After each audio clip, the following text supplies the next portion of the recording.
देखो, ध्यान दो यहां, इसमें हम लोग जानेंगे परमाणु के बारे में। किसके बारे में? परमाणु के बारे में। परमाणु जो अर्थ है, मतलब शब्द है, परमाणु का अर्थ सबसे पहले अगर हम लोग जानने का कोशिश करेंगे तो परमाणु का अर्थ होता है छोटा छोटा कण। ठीक है, परमाणु का अर्थ क्या होता है? छोटा छोटा कण या छोटा छोटा टुकड़ा। ऐसा छोटा छोटा टुकड़ा या ऐसा छोटा छोटा कण जिसके बाद उसको खंडित नहीं किया जा सकता, यानी उस टुकड़ों को उसके बाद तोड़ा ही नहीं जा सकता है। ठीक है, किसी भी पदार्थ का अंतिम सूक्ष्म कण जिसको खंडित या टुकड़े नहीं किए जा सकते हैं, उसी को हम लोग क्या कहते हैं? परमाणु। परमाणु को इंग्लिश में कहते हैं एटम। क्या कहते हैं? एटम। ये किसी भी पदार्थ का बहुत ही सूक्ष्म यानी सबसे छोटा कण है। पदार्थ का वह सबसे छोटा कण जो किसी तत्व के रासायनिक गुणों को बनाए रखता है। कोई भी तत्व है ना, बहुत से तरह के तत्व तुम लोग जानते हो, है ना, उन सारे तत्वों का जो रासायनिक गुण है उसको बनाए कौन रखता है? परमाणु। यानी उसका जिम्मेदारी किसका होता है? परमाणु का ही होता है कि कोई भी चीज रिएक्टिव होगा या किस प्रकार की उसकी प्रकृति होगी रासायनिक आधार पर, तो वो किस पर डिपेंड करता है? परमाणु पर डिपेंड करता है। अब इसके बाद हम लोग जानेंगे कि परमाणु जो है वो बना किससे होता है। परमाणु तीन चीज से बना होता है। किससे बना होता है? तीन चीजों से बना होता है। वो तीन चीजों का नाम है प्रोटॉन, न्यूट्रॉन और इलेक्ट्रॉन। क्या नाम है? प्रोटॉन, इलेक्ट्रॉन और न्यूट्रॉन। तो ये न्यूट्रॉन, इलेक्ट्रॉन और प्रोटॉन है क्या चीज, इसके बारे में आगे जानेंगे। पहले परमाणु जो बना होता है ये तीन चीजों से बना होता है, प्रोटॉन, न्यूट्रॉन और इलेक्ट्रॉन से। जहां प्रोटॉन और न्यूट्रॉन नाभिक बनाते हैं। प्रोटॉन और न्यूट्रॉन मिलकर के क्या बनाते हैं? नाभिक। अगर हम लोग किसी भी परमाणु को देखें तो नाभिक किसे कहा जाता है? नाभिक कहा जाता है। जैसे अगर कोई परमाणु है, ठीक है, तो उसके बीच में जो हिस्सा रहता है उसको क्या कहते हैं? नाभिक। क्या कहते हैं? नाभिक। ठीक है, तो नाभिक उसके ठीक बीच में, केंद्र में होता है, परमाणु के बीच में। इससे इलेक्ट्रॉन इसके चारों ओर घूमते हैं।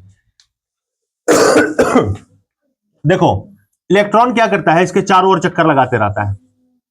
क्या करता है? चारों तरफ चक्कर लगाते रहता है, यानी चारों ओर उसके तरफ घूमते रहता है।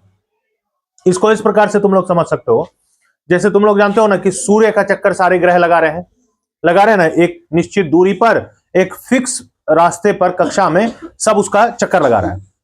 उसी तरह परमाणु जो है, परमाणु में जो है इलेक्ट्रॉन उसके चारों ओर घूमते रहते हैं और उसके चक्कर लगाते रहते हैं। बात समझ में आया? तीन चीजों से मिलकर के परमाणु बना हुआ है, इलेक्ट्रॉन, प्रोटॉन और न्यूट्रॉन। इसमें प्रोटॉन और न्यूट्रॉन ये क्या करता है? इसके नाभिक में रहता है और इलेक्ट्रॉन इसके चारों ओर घूमते रहते हैं। परमाणु पदार्थ के मूलभूत निर्माण खंड होते हैं। कोई भी पदार्थ जो बना हुआ है वो किस चीज से मिलकर के बना हुआ है? परमाणुओं से ही मिलकर के बना हुआ है। ठीक है, इसलिए इसको मूलभूत निर्माण खंड कहते हैं। परमाणु पदार्थ की सबसे छोटी इकाई है। अगर हम लोग क्या करेंगे, किसी भी पदार्थ का टुकड़ा करते जाएंगे, क्या करते जाएंगे? टुकड़ा करते जाएंगे, तो टुकड़ा करते जाएंगे, करते जाएंगे, करते जाएंगे, करते जाएंगे, एक सिचुएशन ऐसा आएगा कि उसका सबसे छोटा कण निकल जाएगा। अब उसके बाद उसको टुकड़ा करना संभव नहीं हो जाएगा। तो वही जो कण निकलेगा ना, अंतिम यानी सबसे छोटा कण, उसी को परमाणु हम लोग कहेंगे। इसीलिए इसको सबसे छोटी इकाई कहा गया है, जो एक तत्व की पहचान रखती है। और यही जो है किसी भी पदार्थ के किस तत्व में होने का प्रमाण देती है कि ये कौन सा तत्व है ना, उसका गुण क्या है, उसका व्यवहार क्या है, ये सब कौन तय करता है? परमाणु ही तय करता है।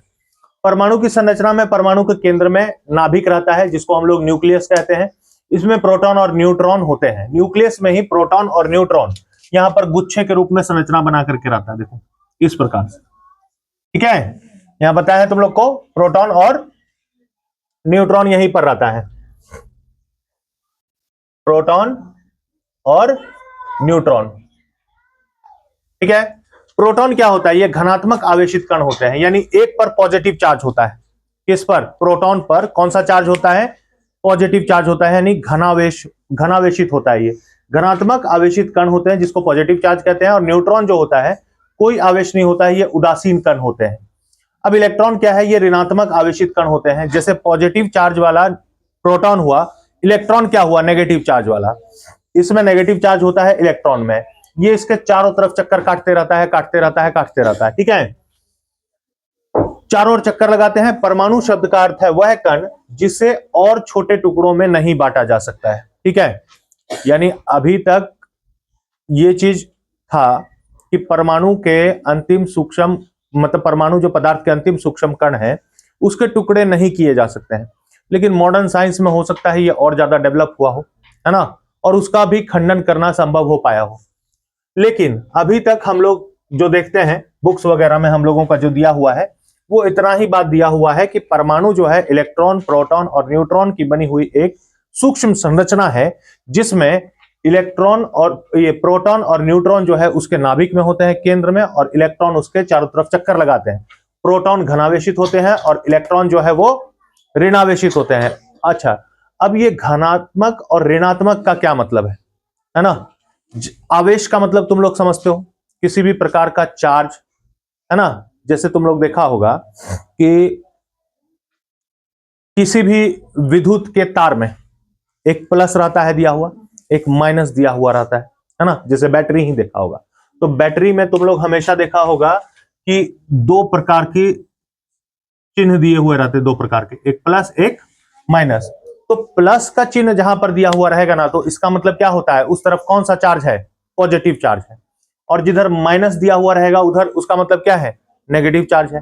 तो परमाणु में भी एक पॉजिटिव चार्ज वाला होता है जिसको हम लोग कहते हैं प्रोटॉन। प्रोटॉन हमेशा अपने अंदर कौन सा चार्ज रखता है, पॉजिटिव चार्ज, और इलेक्ट्रॉन में हमेशा कौन सा चार्ज होता है, नेगेटिव चार्ज होता है। इलेक्ट्रॉन उसके चारों तरफ चक्कर लगाते रहता है और प्रोटॉन और न्यूट्रॉन बीच में मौजूद रहते हैं। तो ये परमाणु की संरचना है जो किसी भी पदार्थ के निर्माण में काफी सहायक होता है और उसका मूलभूत खंड होता है। समझ गया।